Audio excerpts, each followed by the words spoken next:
espacio. Hermanos, la paz del Señor sea para ustedes hoy. Dios les bendiga, Dios nos sigue bendiciendo. Vamos a abrir nuestras Biblias en Efesios capítulo 2.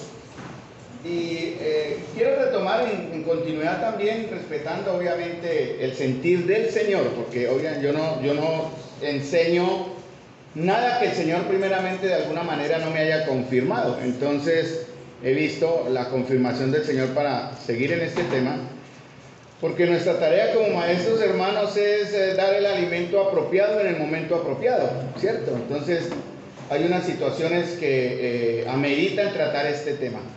Efesios capítulo 2, versículo 19 dice: así que ya no sois extranjeros ni advenedizos, sino conciudadanos de los santos y miembros de la familia de Dios. Lo más hermoso que nos pudo suceder es ser de Cristo. Y al ser de Cristo, la palabra del Señor nos va a enseñar que aquellos que llegamos a ser de Cristo vamos a ser personificados o simbolizados de tres maneras. Eso lo vimos hace 2 domingos en la enseñanza que tuve la bendición de compartir con ustedes. La primera es que la Biblia habla de aquellos que han sido escogidos y aquellos que hemos sido elegidos y aquellos de los que hemos creído y a los cuales lo más hermoso que nos ha podido suceder es llegar a ser parte del cuerpo de Cristo, ¿verdad? Es la primera imagen que la Escritura enseña en Efesios 2:16, ¿no? La iglesia o la congregación de los creyentes es un cuerpo. Y Satanás va a buscar en verdad, porque quiero contraponer lo negativo en cierta forma, en virtud de la guerra que tenemos. Hablamos de Ucrania. Ucrania está en una guerra por su independencia, un país tirano y por un dictador tirano que representa bíblicamente, en Apocalipsis habla de la gran importancia de Rusia en los acontecimientos últimos, Gog y Magog, Ezequiel capítulo 38 y 39, y Rusia, que está actuando de esta manera, tiene mucho que ver en el acontecimiento profético. Oremos por los hermanos que están en Ucrania y obviamente también los hermanos en Rusia, en los países que están bajo ese control y ese dominio. Entonces la iglesia como un cuerpo, y Satanás va a buscar de muchas maneras que la iglesia sea un cuerpo sin crecimiento. Ese es lo primero que él va a querer acabar o destruir en cierta manera, el crecimiento que nosotros como iglesia podamos tener. Lo segundo, que es lo que vamos a ver hoy, Efesios capítulo 2, versículo 19, es que somos una familia. La iglesia se representa como una familia. Y por eso Satanás buscará que seamos un cuerpo sin pertenencia. Para ser parte de una familia debemos aprender a tener sentido de pertenencia. Y eso es lo que vamos a hablar hoy. Como la iglesia es un cuerpo cuya cabeza es Cristo, hermanos, vamos a ser perfeccionados bajo ciertas condiciones. Y una de ellas es que debemos funcionar perfectamente en lo imposible dentro del cuerpo local, ¿cierto? Efesios capítulo 4, versículo 11 al 16, dice el Señor que Él constituyó a unos. Y el Señor ha llamado a cada uno de ustedes a que cumpla una función y un rol especial e importante en el desarrollo y en el crecimiento. Y Satanás va a buscar que usted no lo haga. Vamos a ver de qué manera vamos a comprender las artimañas del enemigo y entender, no desconocer sus trampas para oponernos a ella. Para eso necesitamos mucha oración, mucho conocimiento en cierta manera y consagración. Por eso estamos buscando fundamentar el servicio, quiero decir más bien la función de la iglesia como un cuerpo, formando las parejas que vamos a servir o que van a funcionar en algunos servicios locales y hacia afuera de la congregación. ¿Para qué? ¿Para darle fama a este lugar? No, es para promover, para exaltar y en verdad resaltar y declarar en el Evangelio el nombre de nuestro Señor Jesús y su salvación. Lo tercero que vamos a ver con el tiempo, si el Señor me lo permite, más adelante, la iglesia como un edificio. 3 conceptos: la iglesia como un cuerpo, Satanás no quiere que crezca; la iglesia como una familia, Satanás no quiere que usted tenga sentido de pertenencia, en verdad, que no crea, o más bien que usted crea lo que no es cuando usted sí es algo. Y lo tercero, la iglesia como un edificio. Por eso Satanás va a buscar que la iglesia no tenga un fundamento, y él va a atacar esos 3 conceptos. Yo sé cuál es la gracia que Dios me ha dado para servir entre ustedes. O sea, yo ya la tengo clara desde hace muchos años. ¿Cuál es mi tarea? Y mi tarea es que mediante una enseñanza sana como la que estoy dando ahora, ayudarlos a ustedes y a mí mismo a perfeccionarnos y capacitarnos en nuestras vidas para que el cuerpo, que es la iglesia, sea edificado. Miren, hermanos, nosotros hablamos en la espiritualidad de nuestra esperanza hacia la eternidad. Tenemos la esperanza de ir, cuando muramos, más allá. Tal vez algunos de ustedes en esta mañana no la tengan, y puede hoy ser el día en que usted adquiera y tenga hoy una esperanza, pero solo a través de Cristo. Pero esa esperanza también nos trae responsabilidades en el ambiente terrenal, en lo terrenal, en lo que vivimos. Y tenemos una responsabilidad. Quieran o no, ustedes tienen una responsabilidad. Al estar ustedes incluidos en este cuerpo local llamado iglesia en el barrio Santa María, Iglesia Bíblica, barrio Santa María, la Congregación de los Hermanos, una localidad acá, un barrio, tenemos la responsabilidad de ser testigos, luz y sal hacia aquellos que no tienen esperanza. Entonces, pero nuestra tarea, hermanos, es primero aprender a ser edificados y crecer dentro del mismo cuerpo. Mi responsabilidad personal en la unidad como cuerpo es exhortarles, animarles, reprenderles con amor y firmeza para que ustedes sean prosperados en todo, en salud material y también en salud espiritual. Eso fue lo que dijo Juan al amado Gallo en su tercera carta, y es la misma idea que tenemos, que enseñamos acá. Ahora, ¿cuál es la tarea de ustedes? Si la mía es esta que acabo de mencionar, ¿cuál es la de ustedes? La misma, no cambia. La tarea de ustedes es la misma que yo tengo acá: animarnos, exhortarnos, reprendernos con amor y firmeza, como dice la Escritura también, animándonos y fortaleciendo nuestras debilidades y nuestras luchas. Ahora, si no la cumplimos, ¿qué pasa, hermanos? Si no cumplimos, el Señor va a traernos a cuenta. No un juicio sobre el estado eterno de nuestra alma, sino un juicio sobre lo que usted hizo, de la responsabilidad que Dios le entregó. Ese es lo que usted tendrá en algún momento que rendir ante el Señor cuenta. Por eso en la congregación del Señor se rinden cuentas. Nadie es una rueda suelta, nadie hace las cosas porque se le ocurrió, aunque sea guiado por el Señor. Vamos en ese aspecto, manteniendo una cohesión y una unidad, ¿verdad? Se exige fidelidad para el servicio, se exige también, la Escritura dice: mis ojos pondré sobre los fieles de la tierra, y el que sea de un espíritu recto y un carácter correcto me servirá. Ayer hablábamos, o ayer el hermano que nos trajo la enseñanza nos habló de eso, el equilibrio entre carácter y servicio. No puede usted servir si no tiene un carácter como el de Cristo, o mejor dicho, perfeccionando y mejorando ese carácter. No cualquiera puede servir, pero si estamos todos llamados a servir, a ser servidores los unos a los otros. Diácono fue la palabra que el hermano nos recordó. Entonces, hermanos, si no lo hacemos, vamos a darle cuentas a Dios. Pero si lo hacemos, en la medida en que seamos edificados o vayamos construyendo personalmente o como cuerpo, vamos a ser cada vez más perfeccionados, como dice, valga la redundancia, de Efesios 1:22, en que en vosotros también sois juntamente edificados para morada de Dios en el Espíritu, ¿verdad? Entonces, en la manera en que hayamos mejorado ese aspecto, este lugar va a ser cada vez más lleno de la gloria y la presencia del Señor. Aquí está el Señor, obviamente, pero Él necesita pulir, quitar estas cosas que pueden estar impidiendo que crezcamos, ya sea individualmente o en el grupo. Y esa es la tarea de nosotros, por el espíritu o por el ambiente que estamos viendo, guiados por el Señor. Efesios 4:16 dice: de quien todo el cuerpo, bien concertado y unido entre sí por todas las coyunturas que se ayudan mutuamente, según la actividad propia de cada miembro, recibe su crecimiento para ir edificándose en amor. Entonces, ¿qué tiene que hacer el cuerpo? Concertado y unido. ¿Qué? Por todas las coyunturas.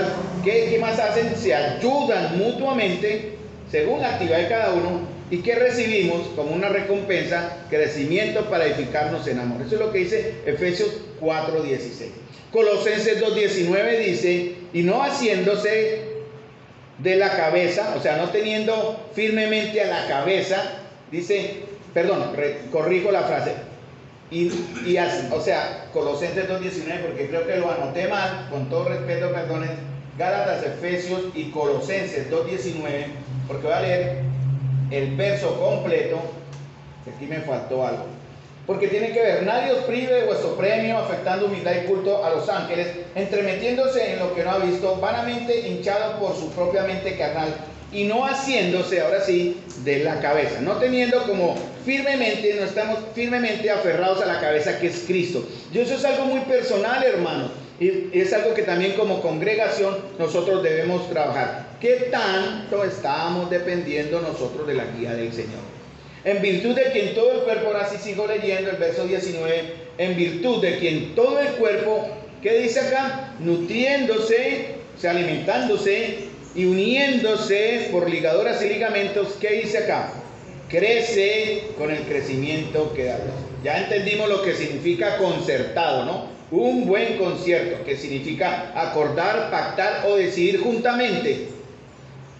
Cuando dice concertar, viene de la palabra de donde sale el término concierto. Un concierto tiene que tener todos sus instrumentos afinados, que suenen armónicamente, melodiosamente.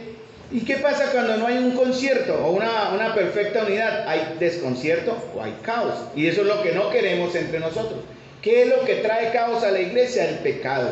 ¿Qué es lo que trae caos a la iglesia? El no poner a funcionar o a trabajar en los dones que el Señor nos ha entregado. ¿Qué es lo que trae caos en la iglesia? Simplemente ser un pasivo en la fe. ¿Qué es lo que trae caos en la iglesia? Calentar una banca y no estar dispuestos en verdad a que todos unidos vayamos creciendo según la actividad propia de cada uno con un crecimiento que da Dios. Entonces, hermano, eso en la Biblia tiene un nombre, se llama avivamiento. Nosotros estamos pasando por una etapa, un proceso de un avivamiento, pero tenemos que cuidarlo y alimentarlo para que la gloria sea para el Señor, no para nosotros. ¿Cuáles son las coyunturas? Dice aquí en Colosenses, dice por todas las coyunturas, dice en Efesios, perdón, bien concertado y unido por todas las coyunturas. No dice por algunas, no dice por una sola, sino por todas. Entonces las coyunturas son las articulaciones, ¿verdad? Esa parte del cuerpo que permite que dos o más huesos se unan. Ya vimos la imagen en la cuestión de la unión de los huesos. Y la mayor parte de las articulaciones son móviles. En el cuerpo también hay nervios, en el cuerpo también hay músculo, en el cuerpo también hay huesos. Y podríamos aplicar eso para nosotros. ¿Quiénes de ustedes son los nervios de la iglesia? Los sensibles. Porque los nervios son para eso, ¿no? Los sensibles. Pero los sensibles ¿para qué? Para el Señor, no el sensible porque no me miró, porque no me saludó y yo me voy de acá. Era un cristiano conejo que si no me miran, que si no me saludan, que si no me atienden, que si no es el centro de atención, entonces me voy. Nosotros tenemos por tendencia esa falla, ¿no? Queremos ser el centro de atención. Nuestros jovencitos muchas veces sufren de eso, ¿no? Cuando no se les presta, cuando tienen déficit de atención, hacen lo que sea para llamar la atención. Y así hay creyentes, yo sé que acá no, y si hay, pues hay que corregir eso. Entonces, hermanos, debemos crecer. ¿Quiénes de ustedes son los músculos, los fuertes en oración, en fuerza, en fe? ¿Quiénes son los huesos también? Todo eso tiene una aplicación en la palabra, pero la que más habla es coyunturas y ligamentos. Entonces, hermanos, si en la iglesia alguno de nosotros no tiene la voluntad de hacer la función para la cual el Espíritu Santo le ha llamado, se vuelve un obstáculo. Y los miembros que no funcionan, ¿qué pasa? Se enferman, se atrofian, se secan y mueren.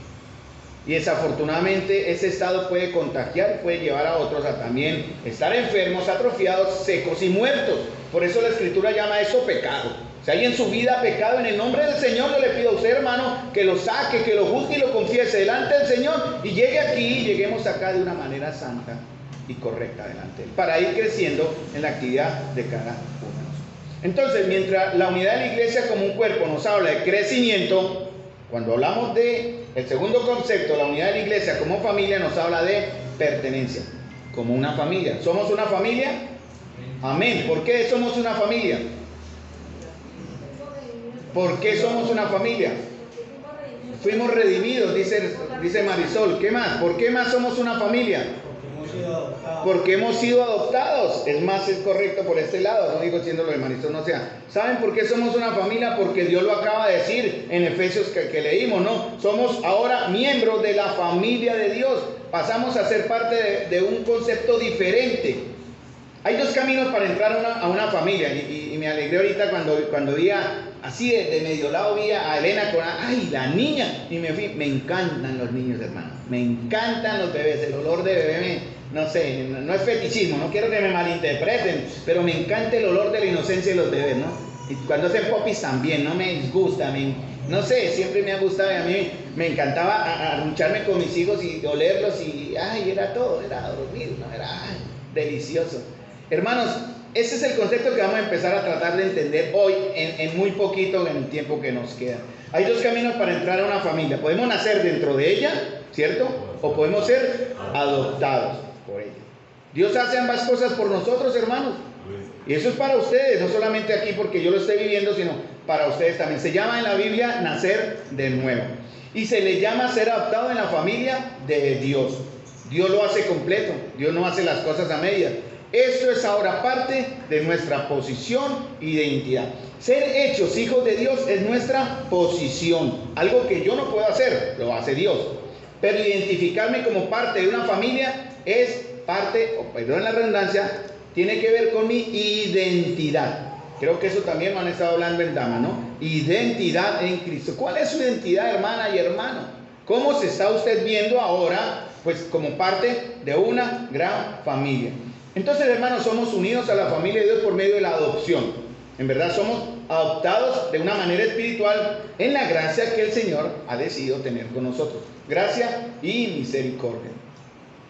¿Qué es adopción? ¿Quién me puede dar un término rápido y corto o legal de lo que es la adopción? ¿Qué es adopción?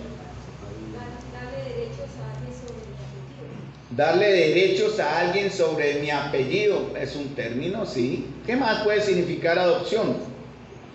Adopción, bueno, resumo, es el acto de incorporar a la familia propia a una persona que ha sido engendrada por otra. Eso significa adopción.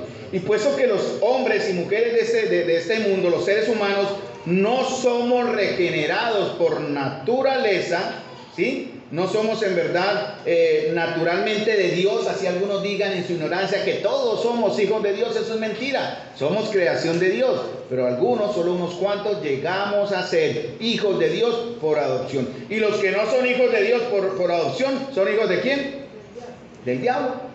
En realidad hay tres clases de padres en el mundo, ¿no? El padre terrenal, el padre en los cielos y el padre que lo espera a usted si no tiene a Cristo en el infierno. Vosotros sois de vuestro padre el diablo, dice el Señor. Y lo dice el Señor, no lo digo yo. Él ha sido homicida desde el principio. Cuando Él habla, de suyo habla. Y si ustedes hablan lo mismo que habla su padre, son del padre del diablo. Es así.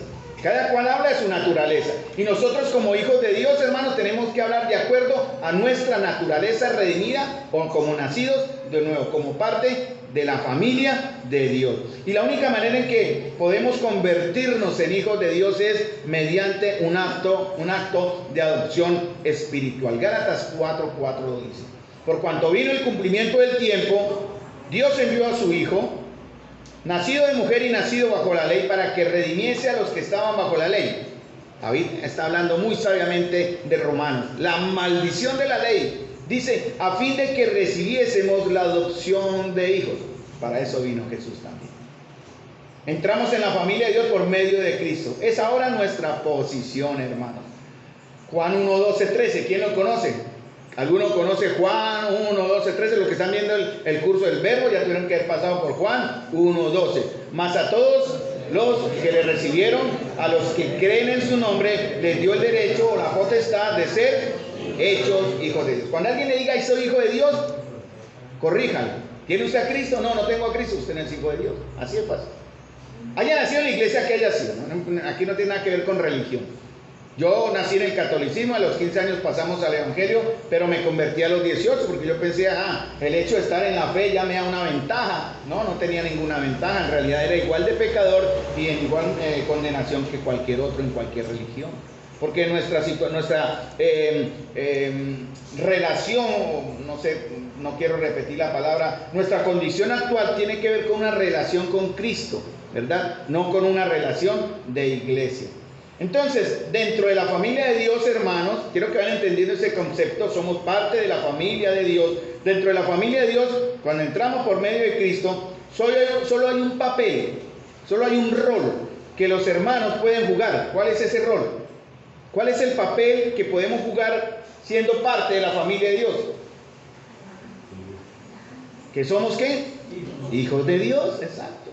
Y como hijos de Dios, pues vamos a empezar a tratarnos de esa manera. No sé cómo sean sus relaciones con sus hermanos, pero aquí estamos hablando de un asunto, un término espiritual, ¿no? Mi relación con mis hermanos. Hay familias disfuncionales, ¿no? Yo en cierta manera, y digo con respeto, yo amo a mis hermanos, pero algunas veces somos disfuncionales, hermanos, de verdad. Y a veces hemos nacido en hogares disfuncionales, ¿no? O sea, ¿qué quiere decir disfuncionales? Que no funcionan al 100%, no ha sido la intención de mi viejito ni de mi mamá o de mis hermanos, pero a veces es mejor como poner distancia, pero no es lo que Dios quiere. Dios no quiere que seamos una iglesia y una familia, aquí hablando de ese concepto, disfuncional. Por eso necesitamos entender nuestra identidad. ¿Cuál es el rol que vamos a vivir ahora como hijos de Dios? Perdón, como parte de una familia, vivir como hijos de Dios. Y por tanto, si yo vivo como hijo de Dios, al que tengo a mi lado, ¿quién es? Mi hermano. La palabra tiene que ver con Delfos, ¿no? Delfos significa hermano o hermandad. Diferente sangre, diferente religión o raza, por eso ahí no hay ningún yugo desigual. Quiero aclarar también esos términos, tiene que ver con conceptos espirituales. Pero en la iglesia hay gente, o hay hermanos, hay personas de clases sociales diferentes, posición económica diferente, cultura diferente, hasta idioma diferente, pero eso no nos hace diferentes delante del Señor. Y será mi hermano con el cual debo aprender, en verdad, a tener la empatía y relacionarme con una perfecta coyuntura para servir al Señor en el cuerpo local llamado la iglesia y crecer como una familia. Y terminar siendo fundamentados como un buen edificio que dice también en Efesios. Esos son los conceptos y a lo cual debemos nosotros llegar. Dice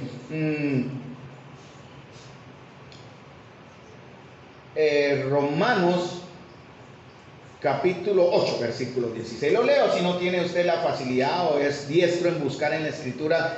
Hablando de nuestra identidad, la Biblia explica que todos, Romanos 8, 16 dice, todos los que son guiados por el Espíritu de Dios son hijos de Dios. ¿Cómo sabemos que usted es guiado por el Espíritu de Dios? Para demostrar que usted es hijo de Dios. Es que usted espera ahí que suenen campanitas, alguien se aparezca y tenga usted una visión. Yo siempre sospecho cuando alguien dice que tuvo revelaciones o visiones. Entonces, ¿cómo es entonces? ¿Qué significa que usted es guiado? Pero ¿cómo? ¿Cómo saben usted? ¿Cómo me demuestra usted? Ay, que el Espíritu me habló, pero yo ¿cómo sé que el Espíritu me habló? Frutos, hermanos, hay obediencia. Si no hay obediencia, hermano, usted está equivocado, amigo, usted se está catalogando donde no es. Debe haber un deseo de orar, un deseo de comunicarme con el que ahora es mi Padre. Antes mi Padre era otro, ahora mi Padre es Dios. ¿Cierto? Por eso dice en Gálatas que lo podemos llamar de una manera íntima. ¿Cómo? Abba, Padre. Bueno, al Señor hay que dirigirnos con respeto. Quiero decir eso con todo amor, ¿no? Respeto, reverencia. Es el santo de santos. De pronto en su devoción personal hagan. Pero algunos, yo me incomodo, pero es personal. No me vayan a malinterpretar por Dios, porque no es mi intención. Cuando uno dice papito Dios, no, hermanos. No es papito Dios, es el Señor. Es mi Padre. Díganlo en su intimidad, papito Dios está bien, pero es mi Padre, hermano. ¿Sí me entienden el término, el concepto reverencia? El omnipotente, el santo, ¿verdad? Yo no entiendo, jamás entenderé hasta que llegue a su presencia cómo será la gloria de Dios. Isaías lo vio y solo temblaba, y maldito soy, ¿verdad? Miserable de mí, mis ojos han visto al santo. ¿Qué tal usted llegar a la presencia del santo? Todo fresco, hola papito. No, hermanos. No es así. Solo podemos caer, hermanos, delante de Él y callarnos. Solo podemos adorarle, hermanos, callados, porque su majestad será tan grande, hermanos. Ese término es muy humano, pero aunque Jesús decía, Padre, hablando de una intimidad muy, muy cercana. La obediencia, el Espíritu mismo le asegura a nuestro espíritu que somos hijos de Dios. Y si somos hijos de Dios, dice algo. Heredero. ¿Se entiende lo que es ser heredero? Cuando uno está a las puertas de la muerte, uno hace su último testamento. Yo me estoy molestando mucho con mi esposa. Yo ya tengo un archivo por ahí, las claves del celular son estas, la plata de la cuenta corriente es esta. Mi última voluntad y testamento. ¿Para qué? Para heredarle a mis hijos lo poquito que me quede. Es un ejemplo, no es que lo esté haciendo, ¿verdad? ¿Qué van a heredar ellos? Sería lo magnífico, ¿no? Que después de muerto, ¿no? O sea, se agarran por lo que queda, ¿no? ¿Sí? Se agarran por el taxi, ahí repartan esos 50, 60 entre 3, o entre 2, o entre nadie. Más bien lo voy a ofrendar a la iglesia. Titular. Pero hermanos, amén, dice David. Dice, y si somos herederos, dice, herederos ¿qué? de Dios y coherederos con Cristo. Eso es por ser parte de la familia de Dios. Dice en Efesios 2:19, ustedes ya no son extranjeros, ya no son extraños, ahora son santos y miembros de la familia de Dios. Ser hijo de Dios habla de nuestra posición, ¿cierto? ¿Hay dudas en ese término? No, somos hijos de Dios porque Él nos hizo hijos de Dios. Usted llegó a ser hijo de Dios no porque usted quiera, sino por haber nacido de nuevo. Dios lo pone en una posición que usted no merecía. No merecíamos, pero el Señor por gracia y misericordia lo hace. Ahora, ser adoptado y parte de la familia de Dios habla de nuestra identidad. ¿Por qué nos referimos a la iglesia como una familia? Porque Dios ya lo dijo, somos una familia. En la ley romana, hermanos, en la ley de Roma, durante los tiempos del Nuevo Testamento, usted podía repudiar a un hijo, en realidad desheredarlo, como dicen. Pero si adoptaba a uno, la ley no permitía, estaba prohibido que usted lo repudiara. Interesante, ¿no?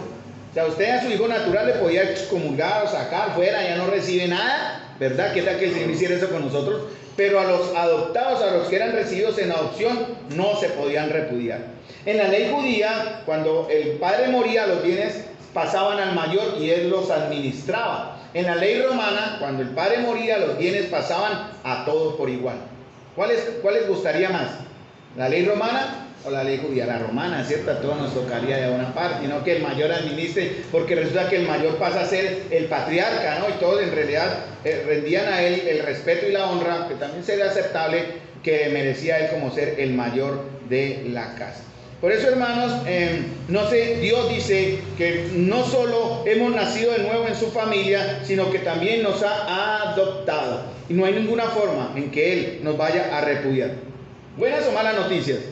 Buenas noticias, hermanos. Podemos decir, ay, Señor, gracias, porque yo sé que el Señor no me va a desechar, solo si usted es hijo de Dios. Ser adoptado en la familia de Dios como hijo de Dios, y hermano y hermana con otros creyentes, es ahora parte de nuestra identidad. Hoy día el gobierno está este gobierno impío, porque para mí es un gobierno impío, tramposo y ladrón y miserable, está en problemas graves porque uno de sus hijos del Señor resulta haciendo negocios turbios. ¿Sí? Conocen la historia de las noticias, ¿no? ¿Sí? Qué orgullo, ¿no? Cuando el Señor, perdón, se me fue el término que dicen remolacho. El Señor ese se presenta y dice, soy Nicolás, el hijo del presidente Gustavo Petro. Y conociendo su antecedente, ¿cómo lo van a ver? ¿Cómo lo va la gente que lo conoce? ¿Usted quién es? Mire, ¿qué es lo que lo respalda? ¿Cómo nos acercaríamos nosotros a alguien para decirle, mire, yo soy hijo de Dios? Y ellos nos miran y decir, ¿y usted hijo de Dios? Y sus groserías, y su mal testimonio, y su forma de ser. ¿Se atrevería usted a decir, soy hijo de Dios delante de alguien que lo conoce? ¿Verdad? Que en verdad distingue cómo somos. Tremendo, ¿no? Pero aún es tiempo de cambiar, hermanos, de cambiar nuestra psiquis, en verdad nuestra esencia, y empezar a actuar como parte o como hijos de Dios y parte de una familia que se llama la familia de Dios. Por eso nos referimos a la iglesia como una familia. ¿Cuál es el valor de la familia, hermanos?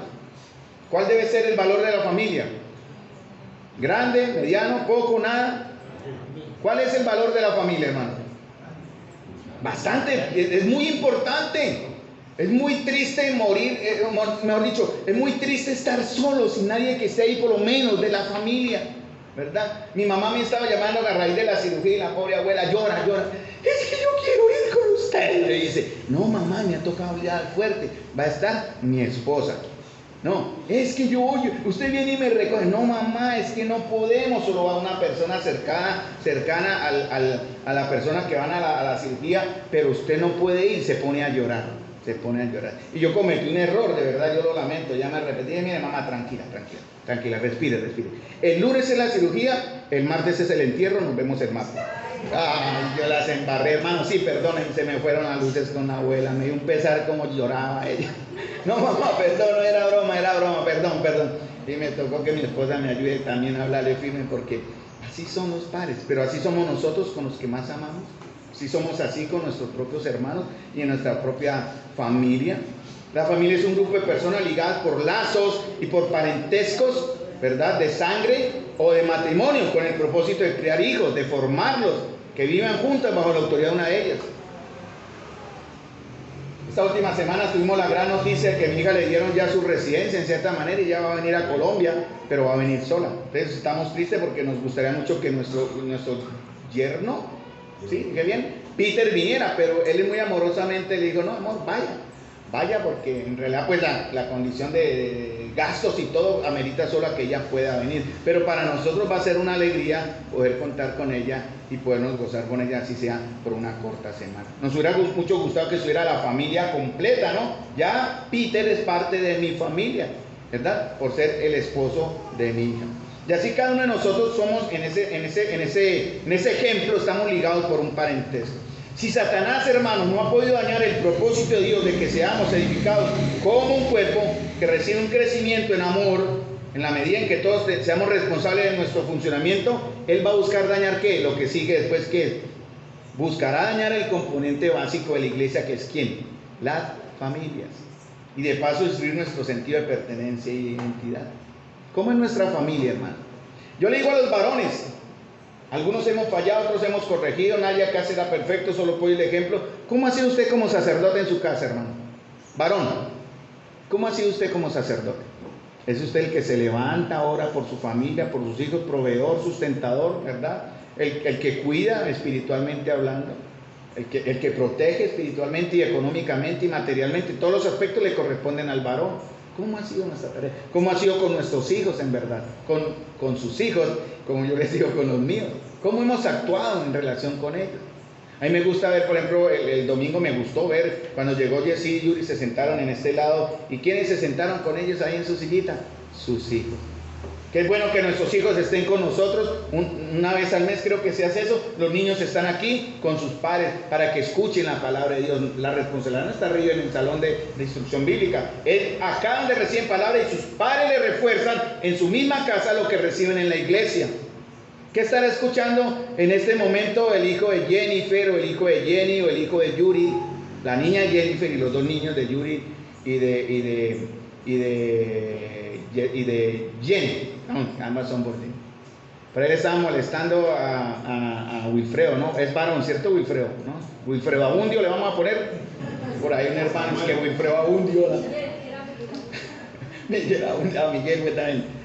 Hermano, lo importante es que ese chico, ese niño, esa ahí en el vientre, le está escuchando estas palabras, hermanos. Oremos por ellos. Y padres, estén pendientes porque la responsabilidad de ustedes es grande, de todos nosotros. 1 Timoteo 3:15, y ténganme paciencia porque estoy entregando lo que el Señor me entregó, pero el tiempo es de Dios. Dice 1 Timoteo 3:15, para que si tardo sepas cómo debes conducirte. En Timoteo dice en la casa de Dios, pero el término griego se puede traducir familia también. En la casa, en el templo o en la familia. Vamos a ponerlo en esos términos también para aplicarlo. Para que si tardo sepas cómo debes conducirte en la familia de Dios, que es la iglesia del Dios viviente, columna y baluarte de la verdad. ¿Sí? La iglesia, hermano, no es un lugar a donde vamos. No es el templo, el lugar físico donde nos reunimos. Igual lo podemos hacer en el monte, allá en el parque, donde sea, nos vamos a reunir como iglesia. La iglesia es donde usted pertenece, el lugar donde usted visiblemente nos vamos a reconocer, ¿verdad? Como miembros por medio de ¿qué? De un bautismo que nos incorpora responsablemente a un cuerpo local. Esos son los procesos que la Biblia enseña, ¿verdad? Eso se llama membresía. Somos ahora parte de la familia de Dios por adopción que Dios nos llama, pero también por compromiso que se ve a través del acto del bautismo. Yo molesto a veces, a mí también, bueno, yo creo que los conozco a todos, no creo que no me escape el nombre, pero a veces molestamos con tal o cual hermano, ¿cómo se llama ese hermano? Y los hermanos no saben cómo se llama su hermano. Es increíble, ¿no? Pero es aceptable, bueno, puede ser por edad, ¿no? La memoria puede fallar o bueno, pero hermanos, es tiempo de que nos estemos ya debemos conocernos, ¿no? ¿Cierto? Bueno, gracias a Dios. ¿Cómo se llama la esposa de Nicolás? Pero allá dijeron, no, por ahí alguien sopló. Luisa. Pero no son esposos todavía, ¿no? Nicolás y Luisa, háganse aquí, vengan para acá y aquí los casamos de una vez, porque ya dejará el hombre a su padre y a su madre, se unirá a su mujer y se le dará una carne. Ellos delante de Dios ya son un pacto hecho. Falta la bendición de la iglesia. Amén. Entonces, Nico, ¿el anillo para cuándo, Nico? Ven aquí, le presento. Para que ellos pasen a ser también y entiendan lo que significa ser parte de una familia. Y Nico es parte de la familia, aunque esté un poquitico más allá por su situación, pero él va a mejorar. Estamos orando, Nico, usted no se puede volar, Nicolás, lo estoy señalando. Hemos orado, su mami ora mucho por usted, mi hermano.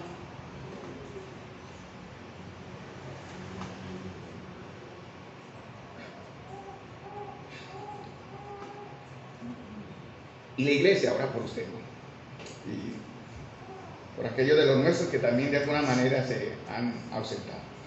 Bueno, sigamos. Ser hijos de Dios habla de nuestra posición, vuelvo a recalcar para la idea. Ser adoptado habla de nuestra identidad. Y ser parte de la familia de Dios habla de nuestra pertenencia, ¿verdad? Somos parte ahora del cuerpo de Cristo y de la familia de Dios. Entonces la familia, ser parte de una familia nos da pertenencia. Somos de alguien en realidad. Tenemos hermanos en verdad. Somos mis hermanos. Ahora, separando el concepto de hermanos en la carne, ¿no? Estamos hablando de nosotros. Efesios 2 nos presenta, porque para tener sentido de pertenencia, hermanos, debemos buscar o entender lo que éramos antes y lo que somos ahora. ¿Qué éramos antes? Efesios 2 dice, ustedes antes eran ¿qué? O estaban como, Efesios 2:2, muertos en delitos y pecados. ¿Saben lo que significa eso, hermanos?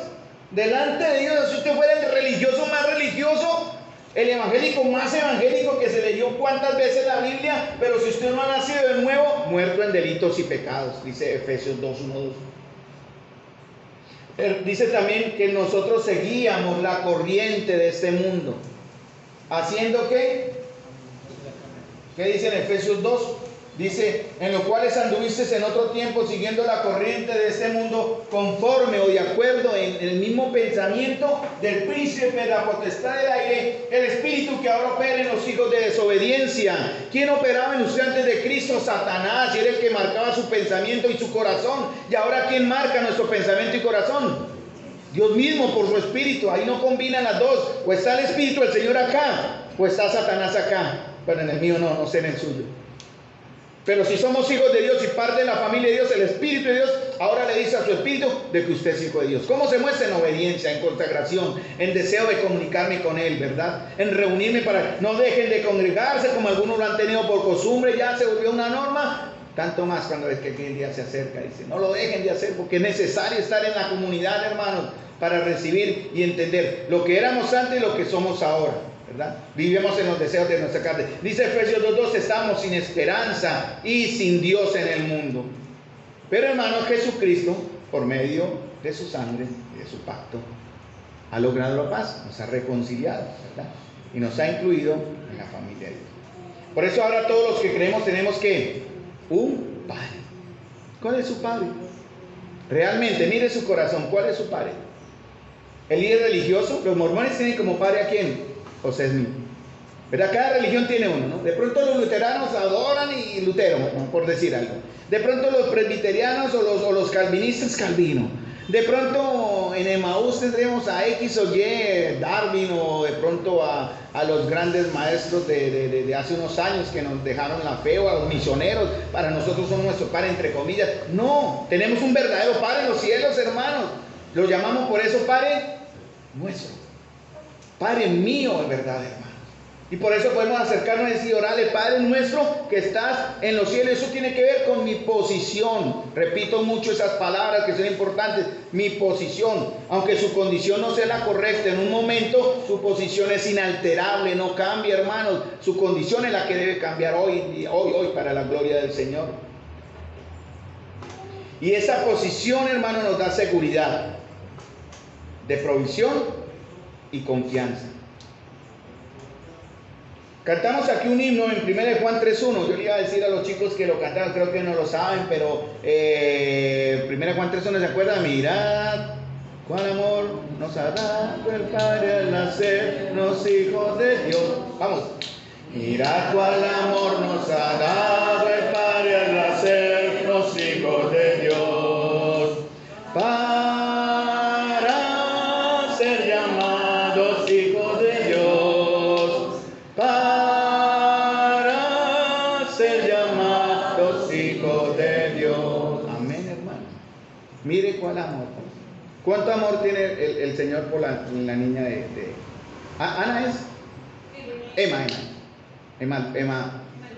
Lucía. ¿Cuánto amor tiene el Señor por esa bebé? Por el bebé de Jenny, de Yuri y de Jenny.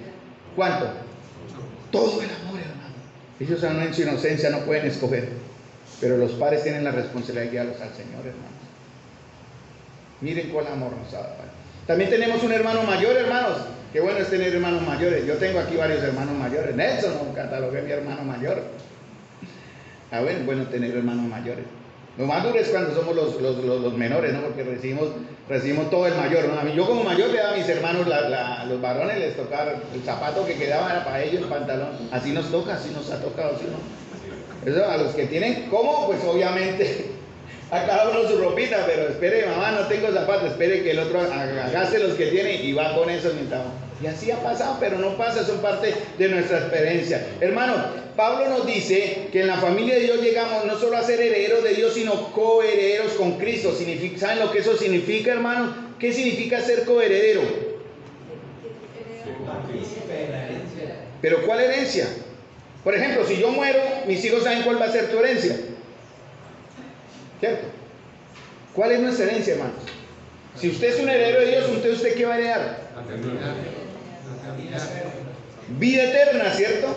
Pero también dice, voy a darle 3 puntos rápido. Si usted es un heredero de Dios, usted heredará lo que es de Dios, que es todo. Hermanos, eso es un concepto que no lo entendemos todavía. Todo es nuestro, dice Pablo le decía a los corintios, ustedes entiendan, todo es vuestro, no tienen como estar agarrados como perros y gatos, entiendan, todo es de ustedes. Todo es de nosotros, en cierta manera, porque somos coherederos con Cristo. También dice que si usted es un heredero de Dios, usted heredará al Señor mismo. Dios es mi porción, fuimos hechos para Él. Todo lo bueno que Él ha hecho por nosotros para revelarnos más de Él y para apresurar en nuestro corazón la adoración y la entrega, hermano. Debe ser el Señor en verdad, en nosotros, lo principal. La preeminencia es para el Señor. Y tercero, si usted es un hijo de Dios, es parte de la familia de Dios y heredero de Dios, tendremos, como dice en Romanos 8, redención y glorificación. ¿Eso qué significa, hermanos? Tenemos una esperanza que pronto se verá cuando el Señor venga. Dime, ¿estás tú listo? Jesús vendrá. ¿Sí lo conocen? Corazón limpio o sucio está, ha sido lavado en el manantial. ¿Estás tú listo? Jesús vendrá. Y cuando el Señor venga con llama de fuego para dar retribución a los que no oyeron el Evangelio, pero salvación y redención a los que esperamos en Él, Él nos llevará, hermanos, ya sea por vida, por muerte, incorruptibles, o en ese proceso todos igual, en un abrir y cerrar de ojos, a su presencia. Eso es lo que tenemos por ser herederos del Señor, coherederos con Cristo. Y por ser Cristo mi hermano mayor, es mi intercesor, es mi abogado, es mi gran sumo sacerdote y nos conecta al Padre a través de nuestras oraciones. Por eso Hebreos 2:11 dice, por lo tanto Jesús y los que Él hace santos tienen el mismo Padre. Creo que lo estoy leyendo en la Nueva Traducción Viviente. Dice, por esta razón Jesús no se avergüenza de llamarlos hermanos. No se avergüence usted tampoco, no nos avergoncemos nosotros de llamarnos así, ¿no? Como hermanos todos tenemos la misma dignidad. Nadie en esta familia, hermano, en esta por lo menos, es más importante que otro. No tenemos derecho a menospreciar a los más pequeños. A mí me enoja mucho, yo en el pasado lo hice, yo lo confesé, yo me arrepentí con dolor, de verdad. Eso lo doy de testimonio. Yo hace muchos años, yo era el que me creía el gran cosa, el Señor me tuvo que llevar al piso para humillarme. Y yo veía a algunos de mis hermanos como, ay, no hermanos. Háblale a mi mano, le decía a algunos. No, hermanos. A mí me enoja cuando veo que alguno de ustedes habla mal de su otro hermano. De alguna manera, cuando menosvalora a su hermano o hermana. Cuando empiezan a generar comentarios no correctos. Eso todo hay que cuidarnos, hermanos. Y protegernos de esas debilidades y de esos pecados. Tenemos la misma dignidad, ninguno entre nosotros es más, ni el pastor, ni el humilde siervo de las sillas o el tinto. Ayer el hermano nos habló algo bonito de la autoridad, ¿no? Cada uno en su servicio tiene su autoridad. Las damas tienen su autoridad, hermanita. La que sirve los tintos, ese ejemplo lo dio el hermano, tiene autoridad sobre la tetera y sobre a quién y les da tinto. Hoy ejercieron su autoridad, ¿cierto? No nos trajeron tinto. Y con ese frío. Pero cada uno tiene una autoridad delegada por Dios. El hermano tesorero y la hermana tesorera tienen su autoridad. No le dan a cualquiera, obviamente en un consejo de varios hermanos, se le da por misericordia para cubrir necesidades y situaciones muy particulares. Hermanos, todos tenemos una autoridad. Por ser parte de la familia de Dios tenemos seguridad también, un sentimiento de seguridad. ¿Qué significa eso? Que somos atendidos cuando nacemos. La iglesia como una familia debe proveer, hermanos, para el recién llegado seguridad, de modo que pueda tener un crecimiento sustentable y exponencial. Luisa, ¿a los cuántos años le va a dar usted cenito a su niña? ¿Cuántos? ¿A los cuántos años se le da seno al bebé?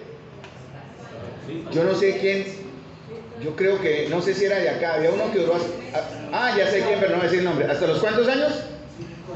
Mira, era él. ¿Usted le dio seno a sus hijos hasta los 5 años? Uy. No es lo ideal, no. El destete creo que es hasta del 1 a 3 años, ¿no? Más o menos. 2 años, listo. 1 y 2 años, listo. Destete, ¿qué significa el destete, hermanos? ¿Qué? Bueno, estamos usando el término con respeto, no sé, el uso teta, pero bueno. Sí, ese es el otro término, no, correcto. ¿Qué pasa? ¿Qué se le da al niño si le suspende el seno? Pero ¿qué hay que darle? Irle reemplazando el seno por el alimento sólido, ¿sí o no? Hermanos, aquí tenemos hermanos de más de 3 años que te va a tocar darles leche como si fueran niños. Y no es así. Hermanos, nuestra tarea es, en mínimo como 3 años se va a permitir y aceptar que un creyente actúe, piense y crezca como un niño. Pablo le decía a los corintios, qué tristeza, ustedes son niños. No son espirituales, se agarran entre ustedes, se menosprecian, se enorgullecen, menosprecian la cena. Son niños. 1 Pedro dice, deseen como niños recién nacidos la leche espiritual no adulterada. ¿Para qué? Para crecer, para salvación. No desear la leche va a traer ¿qué? Desnutrición, raquitismo. ¿Saben cómo se alimentan en los países pobres cuando el alimento, sobre todo si la mami no se alimenta bien? No sé, Wilfredo, cómo está alimentando a Jenny, bien, lechecita, quesito, todos esos nutrientes, ¿no? Sí, que hay que darle, ¿no? En Haití, ustedes saben que la gente, como el grado de pobreza y de nutrición es grande. Haití es un país con mucha desnutrición. Como no pueden suplir los alimentos básicos, ellos hacen unas galletas, no sé si ustedes lo han oído, de lodo. ¿Habían oído eso? ¿Sí? ¿Y qué sintieron cuando lo leyeron? ¿Se imaginan? Preparar unas galletas, les echan sal y manteca y hacen unas galletas bien delgaditas de barro y las ponen a secar y esa es su comida. Sí lo han visto, ¿no? Ya me dijeron algunos que sí, increíble, ¿no, hermano? ¿Estamos nosotros aquí a la congregación a comer galletas de lodo, hermanos? No, tenemos que comer ya no la leche, dice espiritual no adulterada, sino que el alimento sólido. Y si usted no desea crecer, hermanos, eso es una señal de que hay un problema en su nuevo nacimiento. Y ese es uno de los trabajos de la iglesia, ser cuidadoso en eso, hermanos, como familia. Debemos alimentar adecuadamente a los recién nacidos. Jesús dice a sus discípulos, ámense los unos a los otros, de tal manera que todos van a saber que son mis discípulos. Si se aman los unos a los otros, debemos alimentarnos. La palabra apropiada, con gracia, el amor, el ánimo, ¿verdad? Sostengan a los de poco ánimo, ¿no? Y ese amor debe ser sacrificial e incondicional, hermano, tal como el Señor lo ha mostrado para nosotros. O sea, uno de los beneficios de estar en la familia de Dios acá es que vamos a ser amados y amar a los demás de una manera diferente, no de la manera que el mundo habla o enseña. El mundo tiene un amor pervertido y sucio, nosotros no. Entonces, ¿cómo es el amor? ¿Cómo podemos practicar ese amor, hermanos? Este es el tiempo donde podemos practicar ese amor los unos a los otros, ¿verdad? También la iglesia dice, o el ser parte de la familia que nos da seguridad, nos da la promesa de provisión, ¿verdad? En todos los aspectos. Quiero hablar, dice Colosenses 3:16, instrúyanse y aconséjense unos a otros con sabiduría. A veces vienen situaciones de hermanos para comentar y no, hable con el hermano Carlos.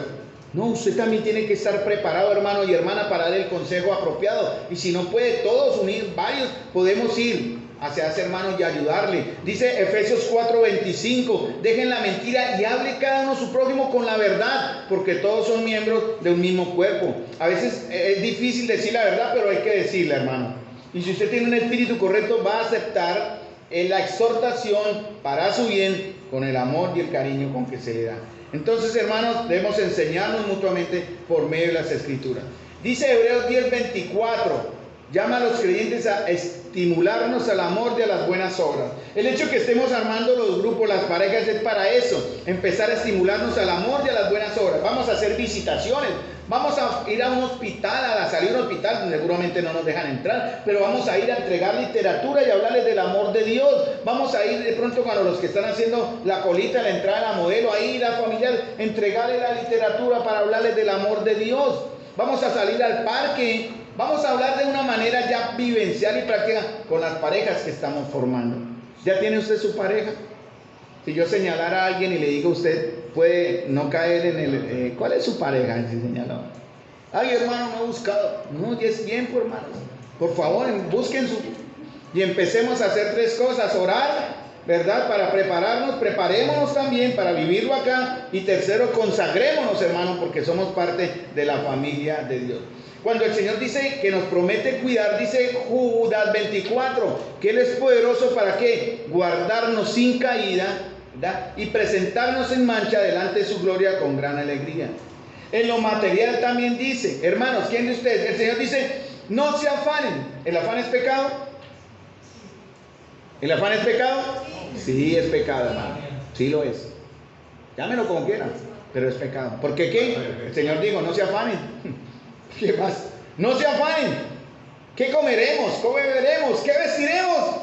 Miren, los gentiles buscan todas esas cosas, pero vuestro Padre Celestial, ¿qué dice? Sabe que tenéis necesidad de todas estas cosas. El Señor dice en Hebreos 13:5, nunca te fallaré, nunca jamás te abandonaré. ¿Por qué nos desesperamos, hermano? Yo en realidad yo creo que he avanzado mucho en eso, hermano. Yo soy muy relajado en eso. Y el Señor no me ha fallado. Y amén, la gloria sea para el Señor siempre, no me fallará. Y si en algún momento se demora su respuesta, yo me he prometido a mí mismo, y mí mismo me va a ayudar también a no fallarle al Señor en dudar de su provisión. Él ha sido fiel conmigo en el pasado, ha sido fiel conmigo en el presente, será fiel conmigo en el futuro. Tenemos responsabilidades como padres, gastos, obligaciones, deudas, es muy normal en nuestra vida diaria, y tenemos situaciones de salud de pronto que nos hacen depender también o tener temores. No, hermano, nuestras vidas, están ahora en las manos del Señor. Fuimos adoptados por Él, somos herederos y estamos aprendiendo que nuestro Padre Celestial sabe que tenemos necesidad. También en la familia, no solamente tenemos seguridad porque somos atendidos para crecer, no solamente tenemos la promesa de provisión o cuidado de parte del Señor, sino también aliento para los tiempos de desánimo. Dice Gálatas 6:2, y estoy corriendo un poquitico para terminar mi idea. Gálatas 6:2 dice que nos ayudemos unos a otros a llevar las cargas. ¿Sí estamos haciendo eso? En la familia de la iglesia podemos compartir nuestras luchas, y otros nos van a ayudar a soportar esas cargas. Gálatas 5:13 lo dice, sírvanse unos a otros con amor. Es muy duro cuando usted quiere ayudar a alguien y esa persona no se quiere dejar, siendo de la familia. Algunos se esconden, ¿no? Yo lo hacía, ¿no? A veces venían hermanos y yo porque yo estaba en una etapa de que, ay, pobrecito de mí, yo me latigaba. Ay, me ama. Ay, nadie. Y cuando el Señor mandaba el consuelo, yo lo rechazaba. No hagan eso, hermanos. No cometan ese error. Estamos para cuidarnos, para consolarnos, para animarnos. No tengamos temor de abrir las puertas de nuestra casa para recibir, ¿qué? Por lo menos oración. Dice en Santiago 5:16, oren unos por otros. Esa palabra se repite mucho. Ámense unos a otros. Perdónense unos a otros. Sírvanse unos a otros. Y aquí dice, oren unos por otros. ¿Para qué? Para ser sanados. No solamente en lo espiritual, lo más importante, la salud está en manos del Señor. Segunda de Corintios 1:4 dice, con el mismo consuelo que de Dios hemos recibido, también nosotros podamos consolar a todos los que sufren. Esa es la tarea, hermano. Esa es la tarea que tenemos que aprender a vivir. Las parejas van a ir a consolar a enfermos y a visitar a las ovejas que están enfermas físicamente y también anímicamente, ¿no? Y van a visitar a los cabritos, a los que se han alejado por su terquedad, es una ansiedad, y si no, pues listo, no más, una sola vez, oraremos y chao. ¿Qué más dice la Escritura, hermanos? Las cargas se vuelven más fáciles, hermanos. Dice 1 Tesalonicenses 5:14, que alentéis a los... Oiga, miren cómo Pablo y el Señor conocía la tendencia del desánimo en los hermanos. ¿Cuántos de aquí hemos pasado por desánimo? Uy, los demás no. Uy, apartemos para que entonces hacer un grupo de ayuda. Todos de alguna manera, desánimo, desaliento. ¿Cuántos de ustedes se han querido rendir en la fe? Dicen, no, esto no es para mí, yo me voy para el mundo me da más rico, eso sí, el gusto del mundo es, pero es momentáneo. No se rinde, hermanos, no se rinda, aquí estamos para ayudarle, pero déjese ayudar en verdad, déjese bendecir. El Señor nos va a guiar, a cuidarnos de esa manera, ¿no, hermanos? Que alentéis a los de poco ánimo. ¿Qué significa alentar? ¿Qué significa alentar, hermano? Animar. Bueno, hermanos, vamos a orar. Y la pareja, los dos que ven a un hermano, vamos a traerlo y van hasta su casa y lo hacen vestir y lo traen a la comunión. Vamos a alentar al que está débil en ese aspecto. Hay muchas áreas donde vamos a poder trabajar, hermano, ¿verdad? Que alentáis a los de poco ánimo, que sostengáis a los débiles. ¿Qué es sostener? ¿Sostener qué significa? O que se apoyen ¿dónde? En mí, ¿cierto? Para sostenerlo, ¿cierto? Eso es lo que hace alguien cuando la persona cae herida. Cuando en la guerra cae alguien herido a alguien y lo ayuda, ¿no? ¿Cierto? Las leyes internacionales dicen que no debe haber un ataque en cierta manera los que tienen la Cruz Roja, ¿no? Van a ayudar, pero eso no se respeta en la guerra. Nosotros hemos dejado a los nuestros heridos, no debemos hacerlo, debemos ir y ayudarles, dice, sostener a los débiles. Pero ¿qué pasa si usted ve al débil y usted está débil? No, se caen los dos. Eso dice la Escritura, ¿no? Si el uno cae, el otro le levantará. Pero si el uno está solo, hay de los que están solos, hermano. Y no lo digo porque el que no esté casado, ni más falta, sino el que quiere estar solo allá en el mundo. Yo no necesito de la iglesia, no. Yo aquí estudio en la casa, yo para qué me reúno. A eso me conecto a YouTube, escucho las predicaciones. Yo para qué voy, me meto a la iglesia virtual y ahí me hacen la cena. No, eso no es el fin de la iglesia, hermano, no es el fin de ser familia. No viva así porque está en pecado. No lo haga porque está cometiendo pecado.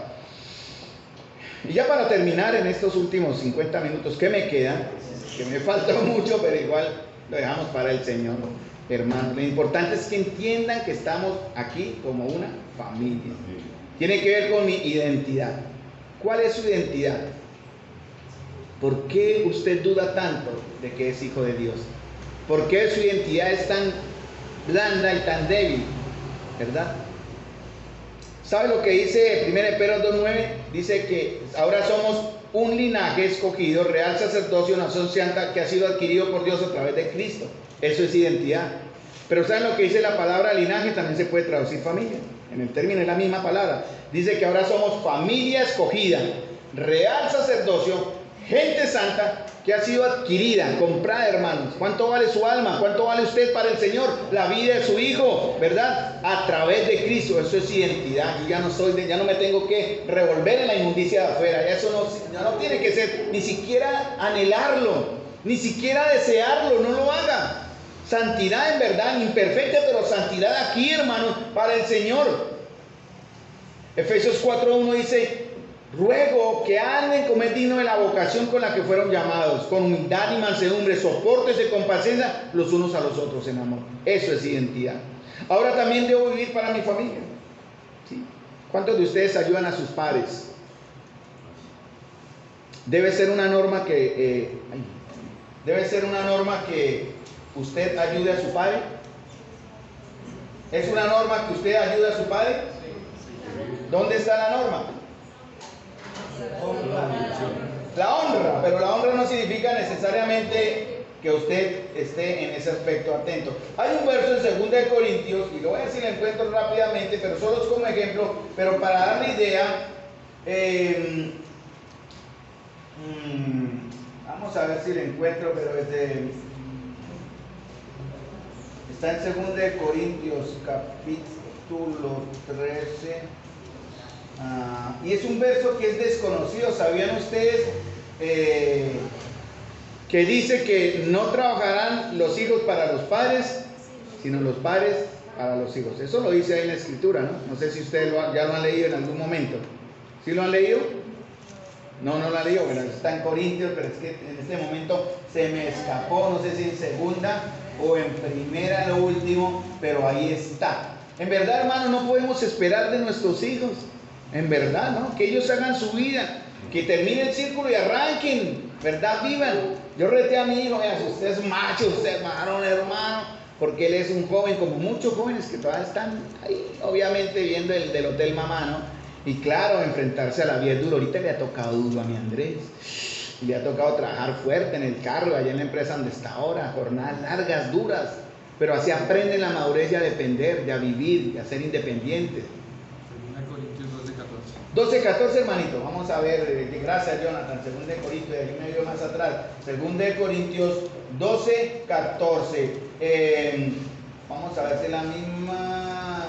Sí, Señor, esa es. He aquí, por tercera vez estoy preparado para ir a vosotros, y no seré gravoso, porque no busco lo vuestro, sino a vosotros. Pues no deben atesorar los hijos para los padres, sino los padres para los hijos.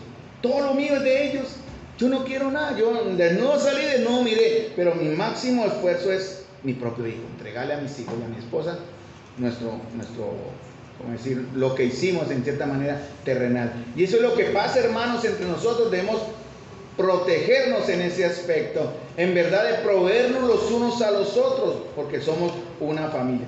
Ya terminando, ¿es usted un creyente conejo? ¿Sabe lo que es un creyente conejo? ¿Algunos saben lo que es qué hace un conejo? No, no es el que salta acá, brinque acá, ya acá te veo. No, ese es otro. Ese es el sapito. El conejo.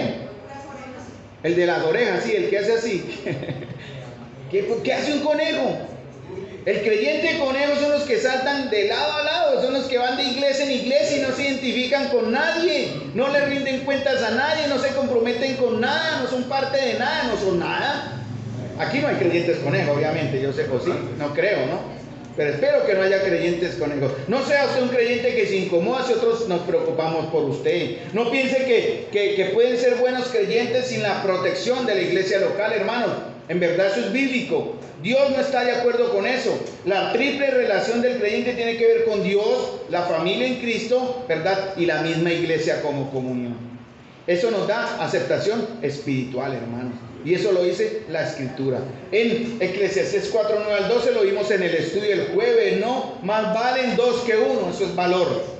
Porque obtiene más fuerza, más fruto de su esfuerzo, se recompensa. Si cae en el uno, levantará al otro. Eso se llama ánimo. Ay del que cae, no tiene quien le levante. Si dos se acuestan juntos, entrarán en calor. Eso se llama compañerismo. Y uno solo puede ser, y si dos se acuestan juntos, entrarán en calor. Uno solo, ¿cómo va a calentarse? Uno solo puede ser vencido, pero dos pueden resistir. La cuerda de 3 hilos no se rompe fácilmente. Entonces, en las parejas, en los grupos que estamos haciendo, 2 van a resistir. Pero ¿cuál es el tercer doblez que falta? El Señor. Entonces les animo, hermanos, a que entendamos, ahora sí, más todavía, nuestra identidad en la familia de Dios. Somos parte de un cuerpo, funcionamos y debemos hacerlo. Y ahora somos parte de la familia de Dios. Cada uno de ustedes es hermano, el uno al otro. La misma sangre, hermano, ya. Aunque usted lo vea el morenito, blanquito, monito, que azul, pobre, rico, somos iguales delante del Señor. Y por lo tanto debemos cuidarnos los unos a los otros. Padre Celestial, Señor, gracias. Damos, Señor, porque ahora somos parte, Señor, de la familia de Dios.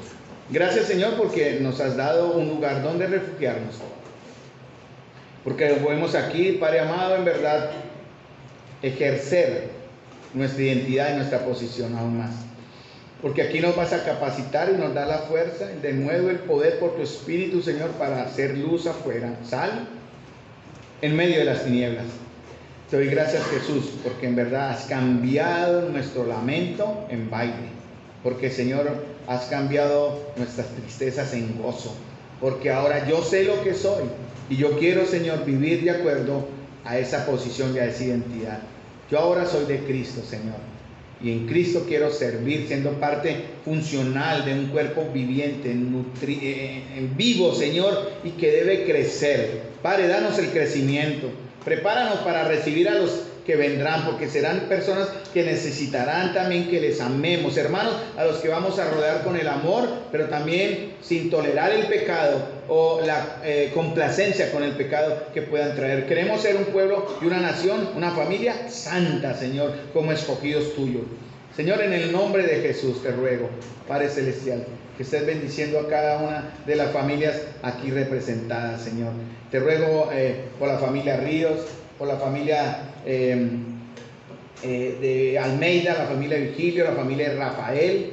Te doy gracias, Señor, por la familia Jonathan. Te doy gracias por la familia de Nelson, la familia de Stephanie, también por la familia Estrada. Te doy gracias por la familia Herrera, Señor. Te doy gracias por Bernardo, también Estrada, por Leonardo, Señor, y Danielita. Te doy gracias, Señor bendito, por Héctor. Te doy gracias, Señor amado, por la familia Martínez. Te doy gracias, Señor bendito, por Wilfredo y su esposa y su bebé. Te doy gracias por Claudia. Te doy gracias por Ana María Hamilton y Ana Victoria. Te doy gracias, Señor, por Ulises y Graciela, Señor bendito. Te doy gracias por David, Señor amado, nuestro siervo. Te doy gracias por la familia Banderas, representada por Brandon y Sergio, Señor. Te doy gracias por Nicolás, su esposa y su bebé, por la familia Navas. Te doy gracias por la familia Fiallo, por la familia Bautista. Te doy gracias, Señor, por la familia Padilla, Señor bendito. Y te doy gracias por todos los que de una manera u otra, Señor, son parte de nuestra gran comunión, Señor bendito. La gloria sea para tu nombre, Señor, para Claudita, Jonathan, Claudita que sale, Señor, pronto a visitar a su hija. Te doy gracias por mi propia familia. Y Señor, te doy gracias por todo lo que representamos. Gracias, Padre Celestial, por la bendición, en verdad, Señor, de ser parte de la familia de Dios. Si alguno se me olvida, perdón, Señor, pero en tu nombre nadie, Señor, está lejos de tu memoria. Te doy las gracias en el nombre de nuestro Señor Jesús, para la gloria tuya. Amén.